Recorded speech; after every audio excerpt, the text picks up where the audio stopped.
Mix story lover में आप सबको खुशामदीद है। नाज़रीन करम, अगर आप चैनल पर नए हैं तो चैनल को सब्सक्राइब करें और बेल आइकन को प्रेस करना मत भूलें ताकि इस तरह की वीडियो सबसे पहले आप तक पहुंचे। नाज़रीन करम, आज हम आपको पहले ट्रेलर का रिव्यू करके बताएंगे।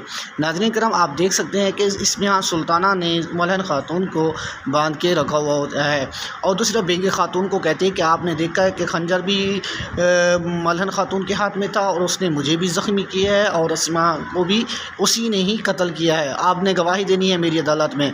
दूसरी तरफ आप उस्मान को देख सकते हैं कि उस्मान भी पहाड़ों जंगल में से आ रहे होते हैं और आकर अदालत की तरफ जाते हैं और उस्मान साहब कहते हैं कि हम इसमिहान सुल्ताना के हाथ से मलहन खातून को आज़ाद करेंगे, कुछ भी हो जाए। और दूसरी तरफ आप देख सकते हैं कि उस्मान जो है ना उनके सिपाहियों से लड़ते हुए आपको नज़र भी आ रहे हैं, देखा जा सकता है। और दूसरी तरफ आप देख सकते हैं कि बेंगे खातून अस्मा के ऊपर रो रही होती हैं और आप देख सकती हैं कि बाला खातून भी बेंगे के पास जाती हैं और कहती हैं कि आपने मलहन खातून के ख़िलाफ़ गवाही देनी है। और देख सकते हैं कि सुल्ताना ने भी अदालत कायम करने के लिए कहा होता है कि शाम तक मैं अदालत कायम करूंगी। उसके अंदर उसने हुक्म जारी किया हुआ होता है और हुक्म जारी करते हुए वहाँ से चल ली जाती हैं और अपना हुक्म कतई तौर पर ये कहती हैं कि आज जो है ना शाम को अदालत लाजमी होगी।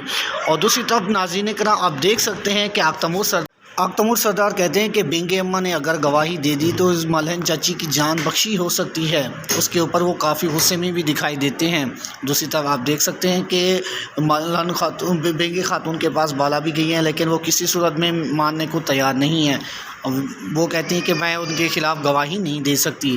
और दूसरी तरफ आप देख सकते हैं उस्मान सरदार भी तैयार हैं कि वो कहते हैं कि मैं जाकर सुल्ताना की अदालत में मलहन खातून को आज़ाद करा के लाजमी लाऊंगा। और उसमें गुस्से में होते हैं कि अगर बेंगे खातून बोलेंगी ठीक, नहीं तो हमारी तलवारें बोलेंगी। और उन्होंने अपने घोड़े को तैयार करके रखा हुआ होता है। और दूसरी तरफ आप देख सकते हैं कि उस्मान सरदार अदालत के बाहर गए हुए होते हैं और जाकर उनकी जितनी भी रुकावटें होती हैं उनको दूर कर रहे होते हैं। और इसके ऊपर उस्मान काफ़ी गुस्से में दिखाई देते हैं और उसके ऊपर मलहन खातून भी मौजूद होती हैं और सुल्ताना ख़ुद भी मौजूद होती हैं। और दूसरी तरफ आप देख सकते हैं कि उसके ऊपर अस्मा के ऊपर जो है ना अलचिचिक रो रही होती हैं और उसके ऊपर अलचिचिक भी कह रही होती हैं कि बेंगे खातून को कि आप गवाही दो। लेकिन अलचिचिक की अम्मी कहती है कि अगर मैंने गवाही दे दी तो अलचिचिक फंस जाएगी। तो इस पर उस्मान सरदार हैरान होते हैं। अगर आपको वीडियो अच्छी लगी तो लाइक